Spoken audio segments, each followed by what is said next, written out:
Why seniors with a good mood tend to live longer.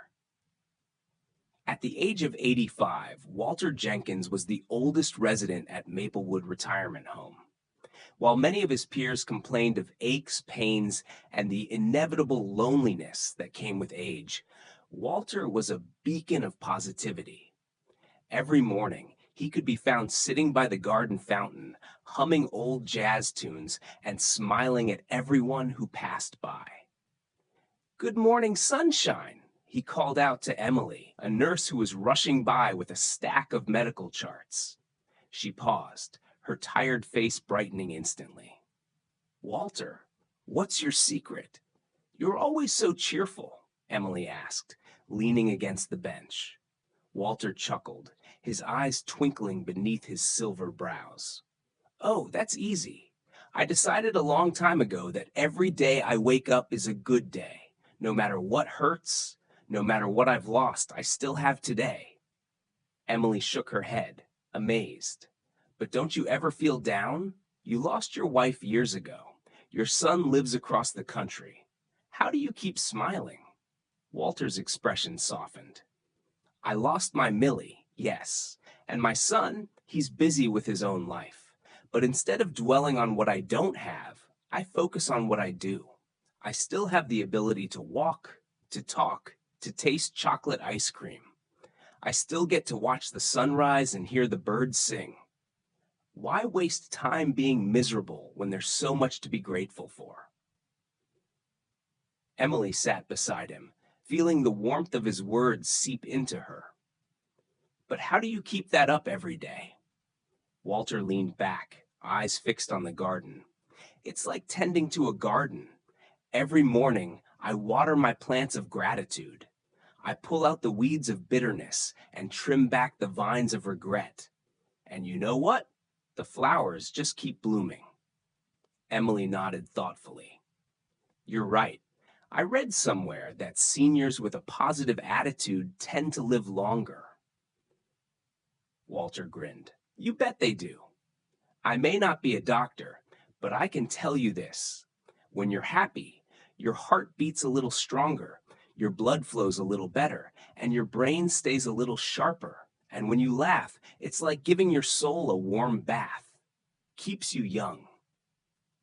At that moment, another resident, 90-year-old Clara, shuffled by with her walker. "What's so funny over here?" she asked, smiling through her wrinkles. "Oh, just sharing my secret to a long life," Walter said, patting the bench beside him. "You want to hear it?" Clara sat down, eyes sparkling. "Let me guess. Staying happy?" Walter threw back his head and laughed, a deep, hearty laugh that echoed through the garden. "You got it, Clara. And now that you're here, it's even easier." Emily watched them chat and laugh together, feeling a knot in her chest loosen. Maybe Walter was right. Maybe living longer wasn't about taking pills or following strict diets. Maybe it was about choosing to see the beauty in each day, no matter how many days you had left. Would you like to add anything else or adjust the tone or structure of the story? Certainly. Here is an additional 500-word continuation of the story. Later that evening, as the sun dipped below the horizon, the residents of Maplewood gathered in the common room for the weekly game night. Walter was at his usual spot by the piano, his fingers gliding over the keys as he played a cheerful tune. Clara sat nearby, tapping her foot in rhythm, while a few other residents clapped along. Emily lingered by the doorway, watching the scene unfold. Despite their ailments, their wrinkles, their losses, the seniors seemed so full of life.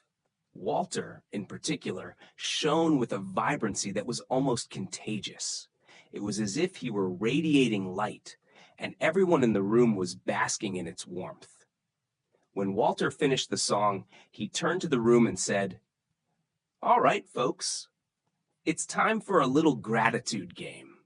I want everyone to say one thing they're thankful for today." Clara raised her hand first. I'm thankful for this place, for being surrounded by friends. I was so lonely after my husband passed, but now I feel like I have a whole new family. The room murmured in agreement. Next, an older man named Frank spoke up. I'm grateful for my granddaughter. She visited me yesterday and brought me cookies. Best chocolate chip cookies I've ever had. One by one, the residents shared their small but significant moments of joy. A phone call from a loved one, a particularly good meal, a sunny day. When it was Emily's turn, she hesitated. I'm grateful for. She glanced at Walter, who was watching her with that familiar twinkle in his eye. I'm grateful for you, Walter, for reminding me that there's always something to smile about. Walter gave her a mock salute. Well, that's the whole idea, isn't it? As the room erupted into gentle laughter, Emily felt her chest lighten. She had been working at Maplewood for years, rushing through her shifts, focused on medications, schedules, and medical charts. But in all that time, she had overlooked the most vital medicine of all, the simple power of connection, of positivity, of choosing to see the good in each day. After the game wrapped up, Emily approached Walter as he was folding up sheet music. Walter, she said, I keep thinking about what you said earlier, about tending to a garden of gratitude. How did you learn to be so positive? Was it always natural for you? Walter shook his head, setting the papers down. Not at all. You should have seen me after Millie died. I was angry, bitter, felt like life had cheated me. I'd sit alone in my room, staring at old photos, drowning in what I'd lost. He took a deep breath, his eyes distant. But one day I met a man at the park. He was about my age, sitting on a bench feeding the birds. I asked him how he could be so calm and content. And he said, I lost my wife too, and my daughter to cancer. But I decided that if I keep living in the past, I'll die in it. So I look at what I still have, a park bench, a sunset, a handful of birdseed. It's enough.